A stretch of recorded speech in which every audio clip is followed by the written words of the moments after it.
हर हर महादेव। आज हम आए हैं गंगोरी में स्वामी तीर्थराज जी के यहाँ, जो कि शीतकाल में आजकल यहाँ प्रवास कर रहे हैं। एक मंदिर निर्माण हो रहा है स्वामी जी का, इस कारण स्वामी जी तपोवन में न जाके यहीं पे अपनी साधना कर रहे हैं और परम सौभाग्य है उनके दर्शन हमें यहाँ हो रहे हैं उनके निवास स्थान पे। और यहाँ भी वही ऊर्जा है जो तपोवन में और जो गंगोत्री में है स्वामी जी के द्वारा, अपनी साधना के द्वारा। स्वामी जी हरिओम नमो नारायण। स्वामी जी चलो, बड़ा परम सौभाग्य है आपसे, आपके दर्शन करके यहाँ पर, और इनका लाभ हो रहा है हमें। तो स्वामी जी वही प्रश्न है कि किस तरह उपासना की जाए। आम साधक पूछते हैं कैसे मंत्र जाप हो और अपने निजी जीवन को किस तरह मतलब वो भगवान की उपासना में लगाए। जी, साधना तो सब करना चाहते हैं, पर यह कि साधना के लिए गुरुजनों ने कुछ नियम बताए हैं। देखिए, हम सोचते हैं कि घर में बैठें और जो पुस्तकों में जो हमें मार्गदर्शन मिलता है उसको ले करके हम साधना करें, कई लोग सोचते हैं। पर यह है कि गुरु परंपरा ये कहती है कि जब तक गुरुजनों ने साधन करके सिद्ध किया हुआ जो मंत्र होता है जी, उस मंत्र को हम साथ में ले करके और जीवन को साधना पथ पे आगे बढ़ाएंगे तो जो है आपको जीवन में बहुत कुछ मिल जाता है। जो हम अभी सोच रहे हैं, मान लीजिए कई लोग सोच रहे होंगे कि मंत्र जाप करने से ऐसा होगा, मंत्र से साधना करने से ऐसी प्राप्ति होगी, ये होगी। पर वो किताबों से लेकर के कोई भी मंत्र का जाप करते हैं तो वो अनुभूति प्राप्त नहीं होती है जो पुस्तकों में उसके रिजल्ट के बारे में जो बताया है। अब जो है वो सोचते हैं कि मंत्र में इतनी शक्ति नहीं है, या तो मंत्रों के बारे में अश्रद्धा पैदा होना, ये बहुत कुछ हो जाता है। इसीलिए हम कहते हैं कि आप जिनके भी शरण में आप जा सकते हैं उनके शरण में जा करके उनसे प्रार्थना करके दीक्षा ले करके मंत्र का जो गुरुदत्त मंत्र है, गुरु ने जो दिया है आपको, उस मंत्र का अनुष्ठान जाप करेंगे तो एक स्थिति ऐसी हो जाएगी कि आपको जाप करना नहीं पड़ेगा, फिर जाप होने लगेगा। जब तक करना पड़ता है उसको कहते हैं अभ्यास। जी समझिए।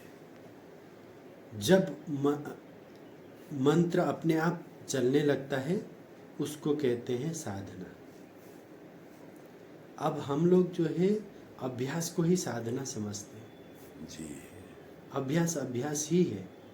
जिस दिन आपका साधना होने लगता है उसी दिन से आप साधक बन गए। बिल्कुल।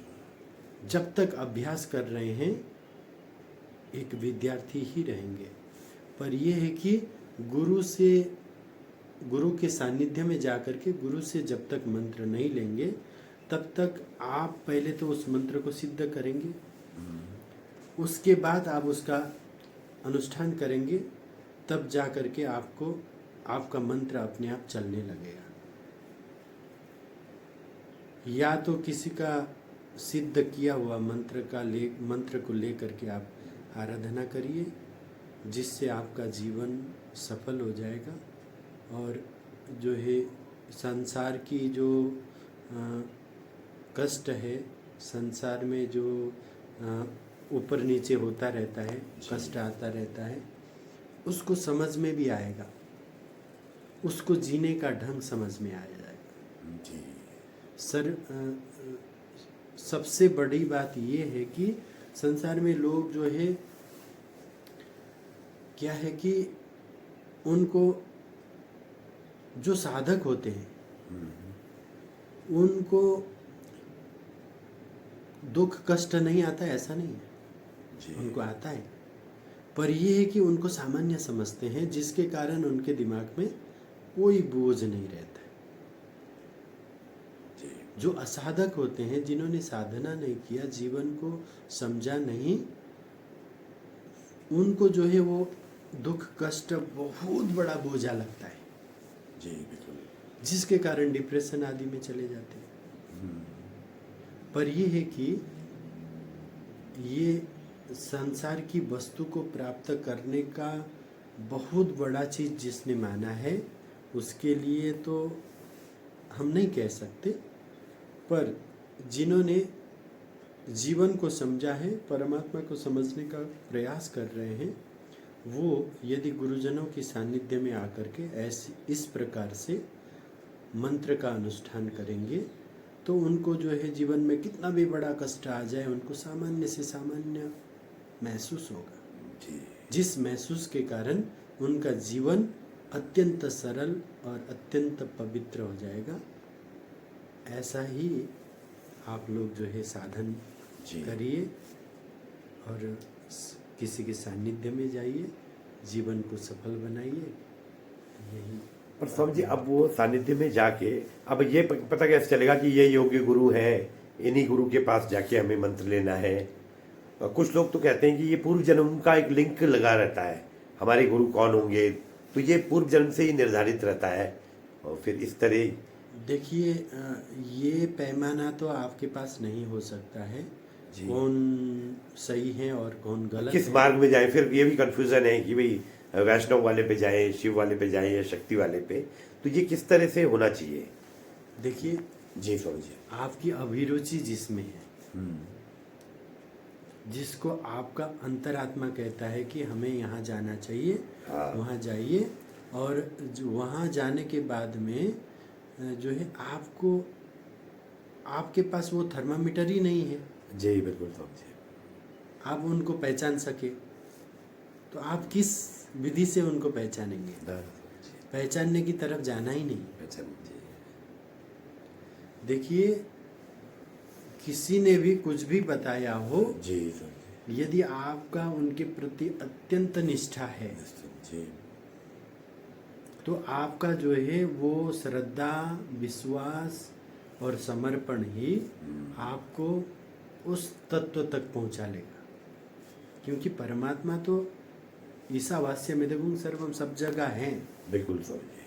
आपने अच्छा गुरु धारण किया है कि नहीं, इस चक्कर में कभी नहीं पड़ना है। आप जिनके सानिध्य में गए हैं, उनके मार्गदर्शन में आपने मंत्र लेकर के आप अनुष्ठान करने लगेंगे, तो आपको देखिए, यथा योग्य गुरु तो हर व्यक्ति को मिलता ही जी स्वामी जी। है ना। आपकी पूर्व जन्म की संस्कार योग्यता बहुत अच्छी है, तो आपके बहुत अच्छे गुरु मिलेंगे। आपकी योग्यता वैसी है तो वैसे ही गुरु मिलेंगे। पर यह है कि गुरु में कोई कमी नहीं होता है। जी स्वामी जी। जिनके पास भी जाएंगे, आप श्रद्धा, विश्वास और उनके प्रति समर्पण, 3 चीज़ आप रखते हैं, तो आप जो है मूढ़ से मूढ़ व्यक्ति से भी मार्गदर्शन लेकर के चलेंगे, तब भी आपका कल्याण ही होगा। आपका कोई बिगड़ने वाला नहीं है। हाँ, जो व्यक्ति छलावा करके ऐसा करते हैं, शायद उनको कुछ दंड मिल सकता है, ये भी हमें जो है हम निर्धारित करने वाले कोई नहीं है। पर यह है कि मंत्र देने की सामर्थ्य और मंत्र को जागृत करने की सामर्थ्य जिनमें है, और आपकी योग्यता भी उतनी ही है, तो आपको वही मिलेंगे।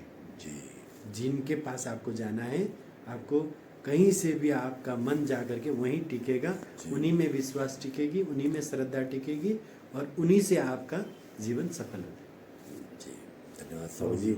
अच्छा स्वामी जी, और आप अभी इस समय एक मंदिर का निर्माण कर रहे हैं, शिव मंदिर का, तो ये दैवीय प्रेरणा आपको किस तरह आई कि उत्तरकाशी में भी इस तरह का? नहीं, वो तो परमात्मा की कृपा है, जो ऐसी विचार आती है।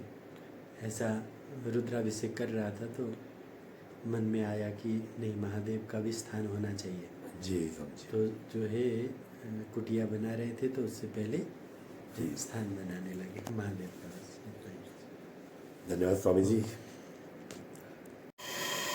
यहाँ पे स्वामी जी गंगा के तट के समीप सुंदर शिवलिंग शिव मंदिर का निर्माण कर रहे हैं और यहाँ पे शिवलिंग की स्थापना किया जाएगा। शिव को दैवीय प्रेरणा आई है कि यहाँ पर महादेव जी को स्थापित किया जाए और इतना मैंने महसूस किया स्वामी जी के सानिध्य में। वही ऊर्जा जो गंगोत्री और तपोवन में मिलती है वो यहाँ पर मौजूद है। अभी निर्माण कार्य चल रहा है इसमें स्वामी जी द्वारा। यहाँ पे ही स्वामी जी अपना दैवीय प्रेरणा हुई है और इस कारण इस गंगा के निकट में हमारे संतों के लिए कुटिया भी बन रही है। स्वामी जी अरे स्वामी रामानंद जी हैं वो भी यहाँ पे निवास करेंगे। अब बुजुर्ग संत 110 वर्षीय